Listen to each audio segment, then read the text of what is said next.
Have you ever looked at, say, a huge bridge, or maybe even the complex parts inside a jet engine, and just thought, how does steel get that strong? How does it handle all that stress? It's a great question. Yeah. And the answer, well, it's not just about the ingredients in the steel itself. Right. It's more about how it's treated, isn't it? This hidden journey it goes on involving heat. Exactly. That transformation through heat is key. So today, we're doing a deep dive into that whole world, the heat treatment of steels. We're going to try and, pull back the curtain on how raw steel gets turned into the stuff that holds our world together. Our mission, really, is to cut through some of the jargon. There's definitely jargon. Oh, yeah. And just show you the amazing changes that happen under extreme heat. Look at how steel makers prepare it, and then the crucial steps needed before and during welding. The idea is you'll walk away with a kind of shortcut, a clearer picture of the science behind steel's strength and toughness. And we're drawing our insights from a solid set of materials covering heat treatment principles, the real practical side in manufacturing and welding. Yeah, we've got some good sources to guide us through this, ready to jump in. Let's do it. Okay, so steel's beginnings. When a manufacturer gets a batch of steel, when it's supplied, it's already had some heat treatment done, right? Yeah, that's right. Think of it like maybe prepping ingredients before you even start cooking. That initial step is absolutely foundational. Okay. And what's really interesting is that this initial condition, the supply condition as it's called, pretty much dictates the steel's basic personality, its properties. Welding inspectors, for example, they need to know this stuff inside out. They're always looking at the material test certificates that detail this history. These aren't just random steps. They're super controlled processes designed to give the steel specific qualities right from the get-go. So it sets the stage. What are some of these first treatments then? Let's start basic. What about as rolled or hot rolled? Right, that's probably the simplest. The steel plate is rolled hot down to the size needed, and then, well, it just cools in the air. That's it. Okay, so pretty straightforward. What's the catch? The main thing is consistency. The temperature when the rolling finishes, it can vary quite a bit. And that means the strength and toughness you get can be, well, inconsistent too. The properties aren't really optimized. Got it. So where would you use something like that? Typically for thinner stuff, lower strength carbon steels where you don't need top tier performance. Yeah. Maybe less critical structural parts where, cost and just getting it made are the main drivers. Okay, baseline stuff. But then there's a big jump, it sounds like, to thermomechanical controlled processing, TMCP, or control rolled. That sounds way more precise. That's a huge leap in control, yeah. With TMCP, the steel plate still gets rolled hot to reduce its thickness, but, and this is the key, it happens within really carefully controlled temperature windows. And the temperature of that final roll is also tightly managed, the result. Much better, much more consistent properties compared to the basic as-rolled stuff. So more predictable, stronger maybe? Definitely.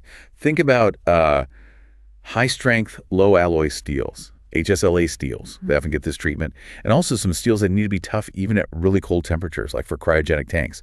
TMCP gives you that boost in performance. You see it in things like crane booms, strong but not excessively heavy.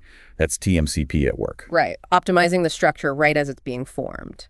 Okay, what about normalized steel? Hear that term a lot too. Normalizing is very common. Yeah. And really important when you need reliability. So after the steel's been worked, rolled, or forged, you heat it up again, usually to around 900 degrees Celsius. Okay.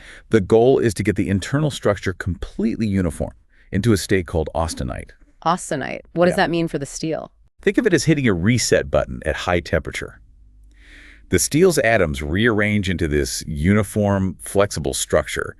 Getting it all into that austenite phase means you have a consistent starting point before you cool it. Okay, makes sense. So you heat it, let it soak there for a bit to make sure it's all transformed, and then you just let it cool down in the open air back to room temperature. And the benefit? It really optimizes both strength and toughness. And crucially, it gives you very uniform properties from piece to piece for the same grade of steel. That's huge for construction, right? Need predictability. Absolutely. You don't want surprises. Exactly. So very common for your standard CMN, carbon manganese steels, and some low alloy steels too. Okay, consistency is the key there. Now this next one sounds pretty intense. Quenched and tempered, Q&T. Sounds like blacksmithing. It really does. And the principle isn't actually that different. You work the steel, then you heat it up again, similar temperature, around 900 degrees C again, get that uniform austenite structure. But then, instead of letting it cool slowly in air, You cool it down as fast as you possibly can. You quench it, plunge it into water or oil. Whoosh. And what does that rapid cooling do? It makes the steel incredibly hard. Super hard. That's always a but. There's always a but. That extreme hardness also makes it very brittle, like glass. Hard, but it shatters easily. Yeah, right? okay. So not very useful like that. Not usually, no. That's why quenching is almost always followed by tempering. You have to temper it. Okay, so tempering is the second stage. What's that? Tempering involves reheating the quenched steel, but to a much lower temperature this time, well below that 900 degree C mark.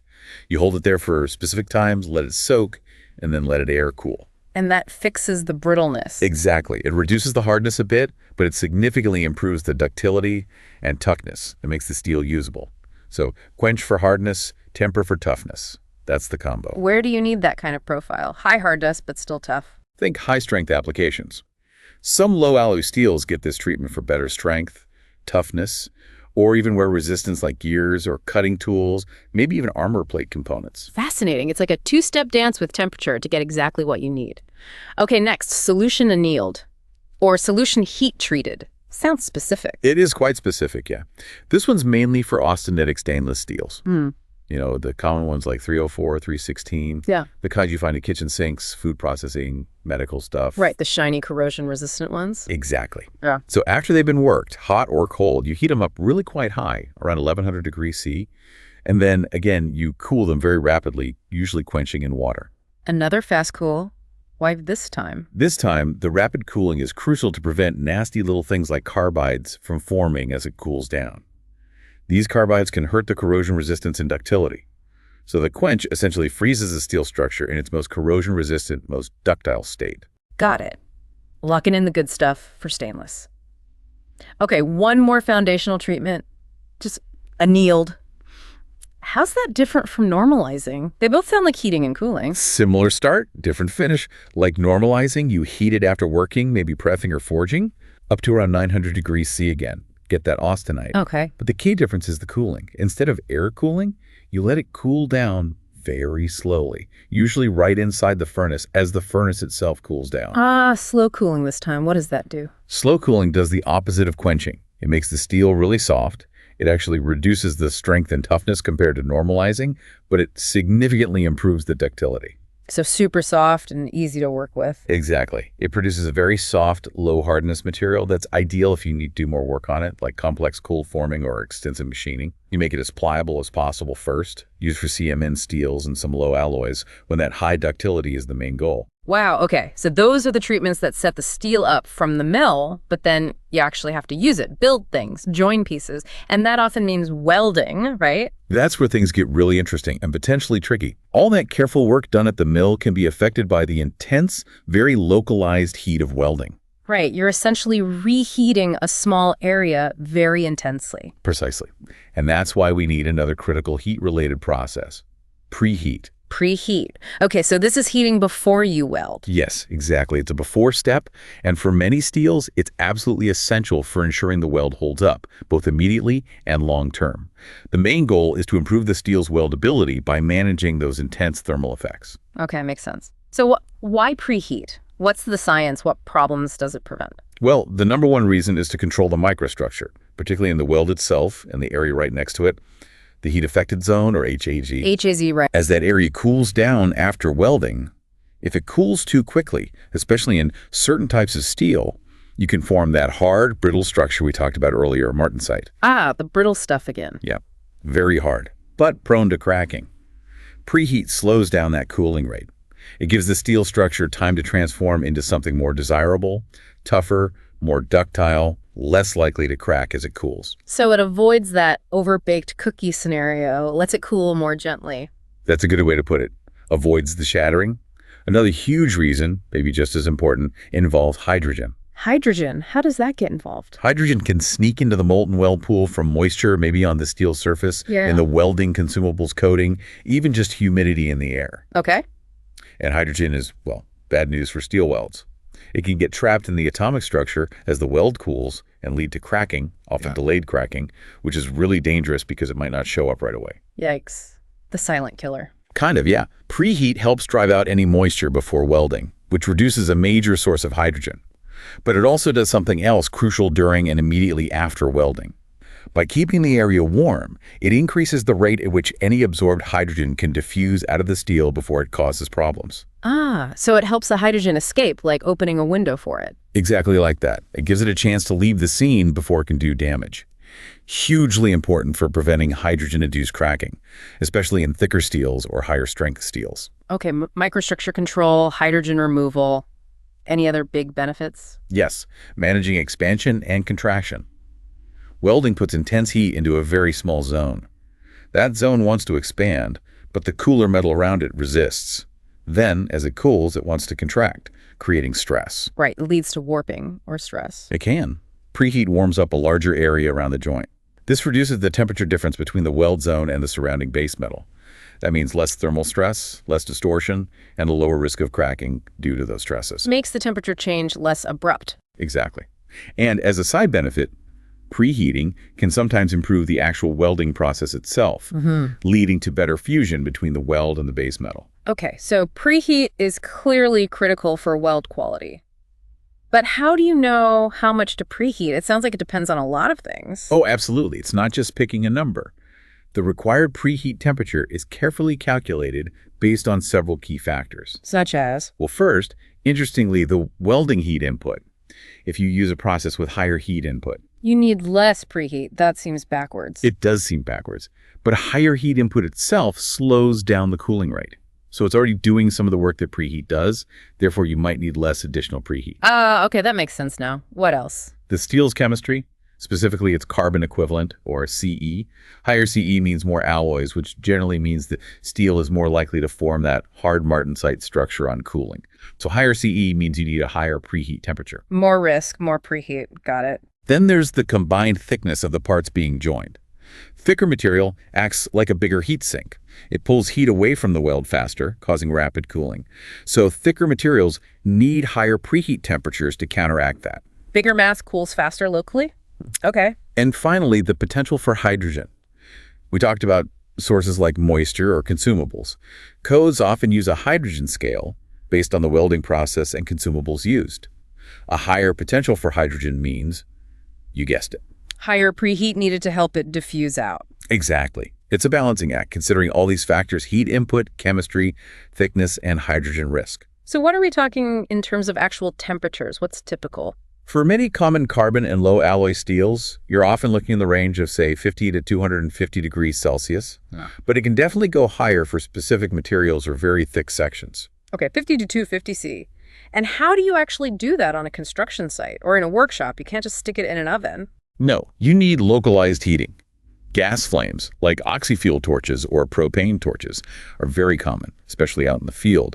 But for more control or larger areas, you might use electric resistance heating blankets wrapped around the joint, or even induction heating coils. Different tools for different jobs. And measuring it, you can't just eyeball it, surely. Absolutely not. Precision is vital. Temperature-indicating crayons are common. They look like chalk but melt at specific temperatures. So you mark the steel, heat it, and when the mark melts, you know you've reached that temperature. Clever, like a little thermometer stick. Kind of, yeah. Temple Sticks is a common brand name. You can also use thermocouples attached to the surface, connected to a meter, or touch pyrometers, which measure surface temperature directly. And where do you measure? Just anywhere? No, you need to be systematic. You measure at specific points along the joint and usually a certain distance away from it on both sides to make sure the heat is soaked through the required area and thickness. Soaking through is important. Critical, especially if you're using a torch. You should ideally measure on the side opposite the flame to ensure the heat's gone through. Or you wait a bit after heating, like a rule of thumb might be 2 minutes for every 25 millimeters of thickness to let the temperature even out before you measure right near where you heated. Right, avoid just measuring the hot surface spot. And the welding inspector is watching all Oh, this. yes. The inspector's job is to verify that the correct preheat, as specified in the welding procedure specification, the WPS. The recipe for the weld. Exactly. That the specified preheat temperature has been reached and maintained over the required area before the welder strikes an arc. They're the quality control, making sure this crucial step isn't skipped or done improperly. Okay. So initial treatments set the stage. Preheat protects the weld. Are there other general heat treatments we should touch on? Yeah, a couple more are worth mentioning briefly as they address specific issues that can crop up. One is general stress relief. We hear that term a lot. What kind of stress is it relieving? It's relieving residual stresses. Think of stresses locked into the steel during manufacturing, rolling, forging, or even during fabrication, like heavy machining or welding itself. It's like internal tension. Exactly, like a coiled spring trapped inside. These stresses can cause distortion later, problems during machining, or even lead to failures like stress corrosion cracking down the line. Okay, so how do you relieve it? You heat the component up, usually to a temperature below where the steel's structure changes, maybe 550 to 650 degrees C for typical steels. You hold it there long enough for the stresses to relax, for the atoms to sort of creep and rearrange slightly, and then you cool it slowly and controllably, often in the furnace. So it's a gentle relax and slow cool. Pretty much. It just lets that internal tension ease off without changing the main properties too much. Okay. And the other one you mentioned? Post-hydrogen release. This ties right back to our hydrogen discussion with preheat. Making sure the hydrogen really is gone. Precisely. Even with preheat, some hydrogen might remain, especially after welding thicker sections. So sometimes, a specific step is added right after welding is finished. What does that involve? It often means holding the component at or near the preheat temperature, or maybe a bit higher, say around 250 degrees C, for a set period maybe 2 to 3 hours immediately after welding is done, before letting it cool down slowly. Giving any trapped hydrogen one last chance to escape. That's the idea. It's an extra safety measure against delayed hydrogen cracking, particularly for critical applications or susceptible steels. A final sweep for that hidden saboteur. It really sounds like controlling these heat treatments is incredibly detailed work. Getting it wrong seems like it could have big consequences. Absolutely. The success of any heat treatment hinges on careful control. That's where inspection and following procedures become so critical. The inspector's job is really to make sure everything is done exactly according to the specification. What are the key things they're checking? Well, first, the equipment itself. Is it the right type? Is the temperature control working properly? Is it calibrated? You can't control temperature accurately if your measuring tools are off. Right, garbage in, garbage out. Exactly. Then, are the procedures being followed to the letter? The method of heating, the rate of heating, you don't want to heat too fast and create huge temperature differences within the part. That could cause distortion or cracking itself? Correct. Then there's the maximum temperature reached, the soak time, making sure the entire part reaches temperature and stays there long enough, and the cooling rate, which is just as critical as the heating rate, again to avoid stress and distortion. So heating rate, soak time, cooling rate, the whole cycle needs control. The whole thermal cycle. And documentation is vital too. Keeping clear records of what was done, when, how, and the temperatures achieved. It's part of the quality assurance. Any other, maybe less obvious things they need to watch out for? A couple of practical things, yeah. Supporting the component properly is important. Remember, steel gets weaker at high temperatures. If a large part isn't supported correctly in the furnace, it can actually sag or warp under its own weight. Huh, didn't think of that. It gets floppy. Relatively speaking, yes. Its yield strength drops significantly. Also, controlling temperature gradients is crucial. You don't want flames directly hitting the steel surface, causing localized hot spots. Uneven heating. Right. And finally, controlling the furnace atmosphere itself can be important, mainly to minimize scaling that flaky oxide layer that forms on the surface at high temperatures. So it's a whole system of control, not just setting a thermostat. It really is. Every step matters to get the desired outcome and ensure the steel performs as expected.